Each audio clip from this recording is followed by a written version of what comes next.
Hi everyone. So as you're hopefully aware, for this class we're going to be using these 3D models to help us kind of visualize some of the concepts in this class a little better. So those 3D models are actually part of a research study that this class is participating in. So I just wanted to give you a little bit more information about that research study and then also a few assignments that are going to happen related to that.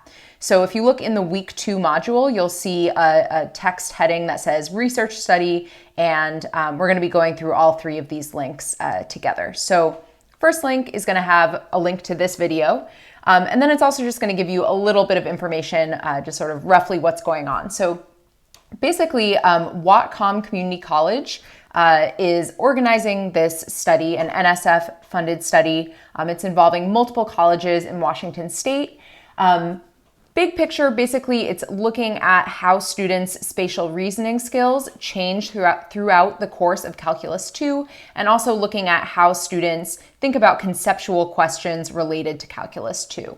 I can't give a whole lot more detail besides that, partially because I don't know all of the details. I'm not one of the organizers. I'm basically just collecting data. And also because, with research studies, if the participants have too much information, that might actually influence the results. So all you need to know is basically you're going to get these cool 3D models, and then there's going to be a few assignments for you to do in addition to kind of the typical assignments for this class.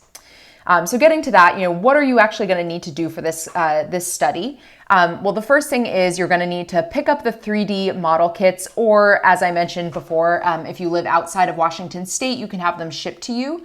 So the link to sign up for that is in the week 1 module. You are supposed to have filled it out by Friday. If you still haven't filled it out, do it as soon as you possibly can. So basically you need to sign up for a time to pick up the model or provide your address if you need to have it shipped to you. Okay, so next thing that you're going to have to do is that there are going to be these 2 20-minute spatial reasoning tests, and one you're going to take at the beginning and one you're going to take at the end of the quarter. So these tests, you'll see, I'm going to walk you through how they work in just a minute. They're not directly related to calculus. They're basically just kind of testing, can you visualize what it looks like to rotate a figure? And so these tests are going to be, you're going to receive a score telling you how well you did, but that score is not going to influence your grade in this class whatsoever. In order to receive credit on this assignment, all you have to do is complete the test. So there's going to be one at the beginning, one at the end of the quarter. All you need to do is complete it. So I don't want it to stress you out. I wanted you to give it a legitimate effort so that we're collecting good data, but please don't get stressed out about your results on this test. And I'll talk a little bit more about that in a moment. And then there's going to be additionally 2 assignments with conceptual questions. And so you'll see when it gets a little bit closer what I mean by conceptual questions. We're going to have kind of a practice assignment with those types of questions. Those will be related to Calculus 2. So we'll see again, this visualization test is not really going to feel related to calculus. These conceptual questions, those will be related to calculus. Like I said, those will probably happen during week 3 and week 5. They'll count as quizzes, and there will be no additional quiz those weeks. So again, you'll get more information about those when they get a little closer, but just wanted to kind of give you a heads up.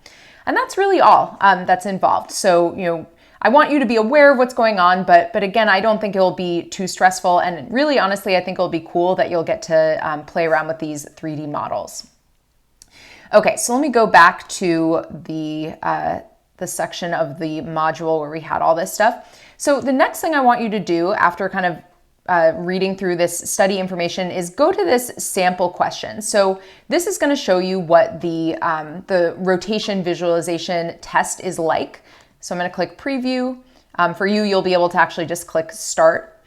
And so this is going to give you 2 examples of what the questions are like in this test, and then it will tell you what the answer is. And so the point is for you to kind of get acquainted with the style of this test so that when you take the actual test, you'll know what it's asking you to do. So I'm actually going to go over to OneNote because I screenshotted these so I could kind of draw on them and explain them to you.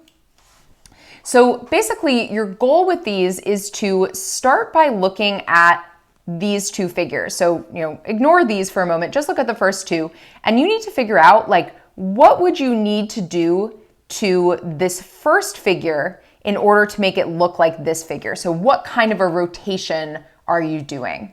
And then once you figure out what that rotation is, you're going to use the same rotation on this figure and see which one of these 5 options it gives you. So let's start by doing that first part. So first part, we just want to figure out, how do you go from this to this? So I think like the easiest way to do this is to kind of like focus on one part of the solid and kind of figure out where that ended up. So for me, the easiest thing to notice is that, if you look at like this side here, that looks like that ends up here,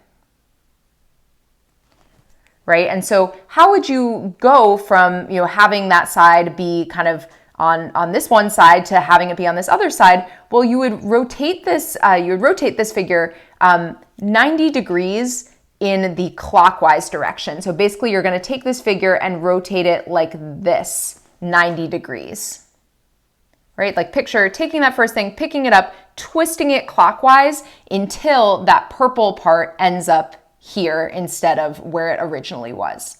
So that's our rotation. We're rotating 90 degrees in the clockwise direction. And so the next thing we need to do is take this figure and do the same rotation to it and see which shape it gives us. So if we were to take this second figure and pick it up and rotate it again 90 degrees in the clockwise direction, which one of these 4 or 5 options would it give us? So maybe pause the video for a second and see if you can figure it out yourself.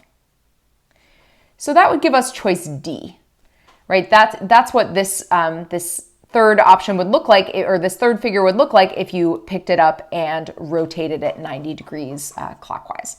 So that's how this test works. I want to do one more example because the next example I think is a little bit more challenging, but it's going to be the same idea. So again, we want to figure out, how do you go from this to this? That's kind of our first task. Once we know that, then we can address the second part.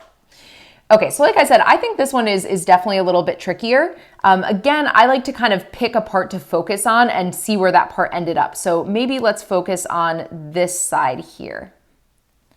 So where did that side end up in this one? Well, it ended up over here on the top. So we're going to see that this one actually is going to require 2 rotations. So the first rotation, well, we need to kind of picture that this thing is lying on a table. You want to basically pick it up and put it upright. So we want to rotate it kind of like this, like pick it up and move it so that the purple part is on the top rather than the side. But once you do that, the purple shape is not going to be oriented completely the way you want. If you think about it, like this part will be on the front, kind of facing towards you, and that's not what you want. You want it to look like the second one. And so we're going to have to do 2 rotations for this one. So the first one is picking it up and kind of turning it upright. So this is not very like a technical term, but this is just how I would describe it. So you pick it up and turn it upright. And then additionally, you still need to rotate it. And actually it's like the other one. We're going to be rotating it clockwise by 90 degrees.